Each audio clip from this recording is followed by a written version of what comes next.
bit as well. After losing both of their starting safeties from last season, Jesse Bates and Von Bell, the Bengals rank 18th in QBR, allowed after ranking second in that category last season. Cincy has also struggled to stop the run as they've allowed the second most rushing yards per game. And it's interesting because Lou Anarumo will be the first to admit that they are trying to piece that together without those great safeties. But RC, why this step back from the Bengals unit?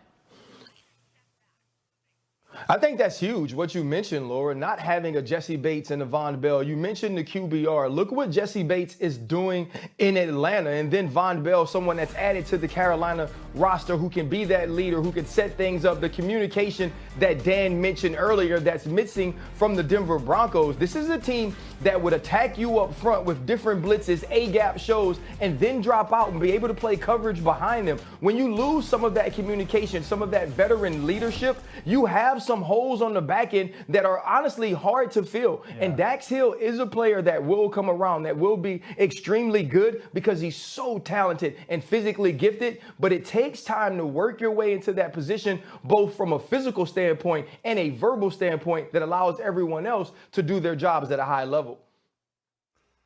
RC, I love that point about both those safeties allowing people to do their jobs better. And then the onus shifts to Lou Anarumo and trying to figure out how to stay aggressive and play the type of defense that he wants, but also live in a mood where you can dictate. I think this offense and how they struggled had a lot to do with how they had to play defense, kind of bend and don't break because you continue to get 3 and outs. Now we can get a little bit more aggressive. I remember a couple years ago, we talked about how well Mike Hilton rushed off the edge and out of the slot position. You may be able to get back to some of that because of what Joe Burrow and this offense can do. And also you mentioned Dax Hill. He's the guy that they've been using in some of these pressure situations from a defensive standpoint. Hopefully they can get him down around the line of scrimmage. And like you said, give some looks to give some confusion and at times bring pressure and also drop out with that communication that they need to have. Yes, let's talk about what this Bengals defense is going to face with Seattle and their game plan on Sunday. Dan, what have they been doing so well? Yeah, I think Shane Waldron, who's the offensive coordinator of Seattle, does 2 things really as good as anybody. Number 1, changes where Geno Smith throws the football from the launch point. And then number 2, gets into 12 personnel, 1 back, 2 tight ends, but in very non-12 personnel lookings, sort of formations-wise. So 1 back, here's our 2 tight ends. 1 tight end is in that traditional alignment next to the tackle. The other is really next to Geno Smith in almost a tailback position. That's different for the defense when it comes to how they have to coordinate things. Now what they do is they're going to take the tailback and motion him out this way and then bring him back behind Geno Smith.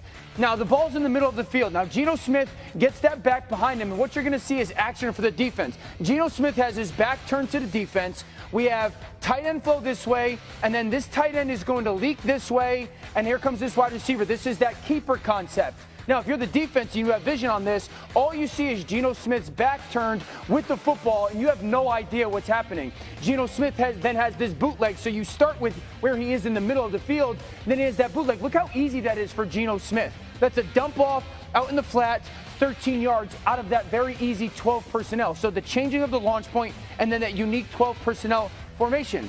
Now here's that same thing. 1 back, 2 tight ends. This time both guys are standing next to each other, standing next to Geno Smith. Again, something that the defense has to communicate.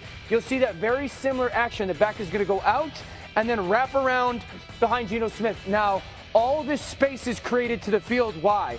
Because the ball is on the right hash. Last snap, it was in the middle of the field. This time I've got now all of that area. And Geno Smith's going to do a very similar action. He's going to turn his back to the defense. Again, the defense cannot see the ball. This is a little bit like Tua last year.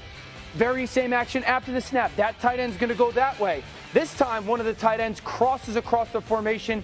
He's going to be a part of the protection. So again, as a defense, you're standing there going, where's the football? Now, that space that you created with your formation, DK Metcalf and their monster physical receiver has all that area to go attack the middle. Look how much room that they have created for DK Metcalf, because that defense has so much to look at.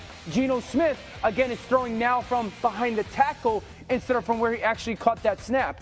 The way that Shane Waldron constantly changes where he's going to throw the football from, I would find to be very difficult if I was a defense. And then all those different ways that he gets into 12 personnel, but into some really unique formation, I think just stresses those guys. I'd love to hear from the defensive guys Like, what do those two things do to defenses specifically?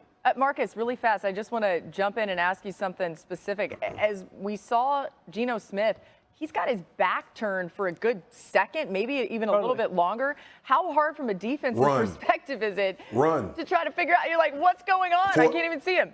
For a defensive lineman, that's telling us run all the way when the quarterback turns his back. Because almost in our mind, we can't believe you got the nerve enough to do that and don't think you have enough time to get out of that play fake and get your head around on a bootleg. The only time you get caught is when you bring pressure, but you create kind of everybody flowing down the line of scrimmage because the quarterback turns their back and all of your action is going that way. So for a D-line, that's telling us it's a run fit before you play anything else.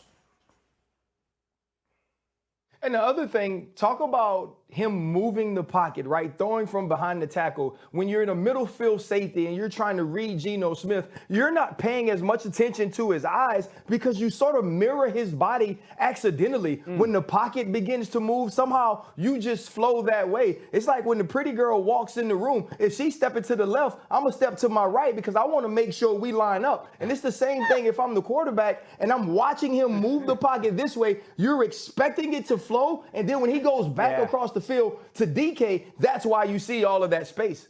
Guys, that just reminded me, you know, when you're like coming up on somebody and they're walking this way, you're walking the other way. I always go the wrong way. Like, I never pick the right one. It's like a 50-50 chance. Like, you can either go this way or that way. I'm always like, I'm actually not surprised. I'm not surprised. Anyone who knows you. You're like a little kid trying to figure out what side their shoe goes on. They always pick wrong. I do, every time. It's so awkward. And y'all know my body wide as hell. So if I mess up and go the wrong way, it take an hour to get around me. Bump right in and see where it takes you. Let's get back to some top stories with Adam Schefter jumping back in. Adam, what do we know about Deshaun Watson heading into the Browns matchup with the 49ers Sunday?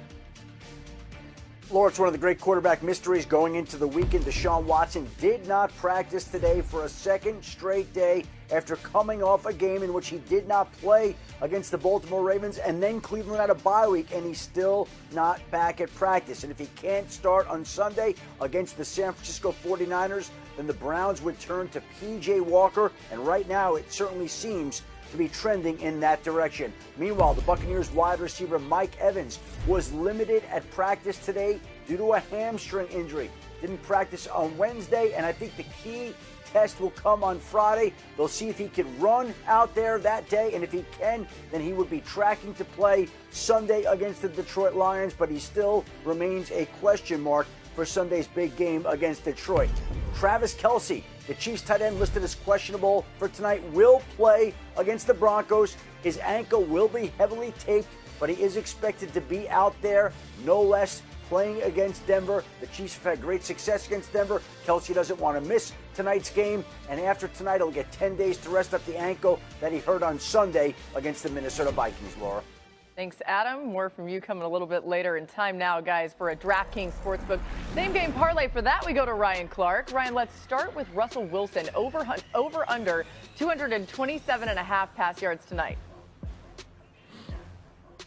You know, I'm going under. This back end of the Kansas City Chiefs has played extremely well this year. They've been tied in, making plays on the football, and Trent McDuffie has an opportunity to be a star. And I still feel like this game is off passing-wise for Denver Broncos and Russell Wilson. You said earlier Isaiah Pacheco runs like somebody's told a your mama joke. So how about him? Over under 73.5 yards on the ground for the Chiefs running back. Hey, somebody already texted him and said, every time your mama back up, it goes beep, beep. So he's coming into this game angry as hell and ready to score. This is a guy who wants to get the tough yardage, but not only can he do that, it's once he gets to the second level, he has breakaway speed, and we've seen the way running backs have exploited the Denver Broncos defense. I expect the same sort of output from a guy like Isaiah Pacheco tonight. Let's talk a little defense. Over under half a sack for Chris Jones. Come on, man. Chris Jones is going to walk into the stadium with over a half a sack against the Denver Broncos. He creates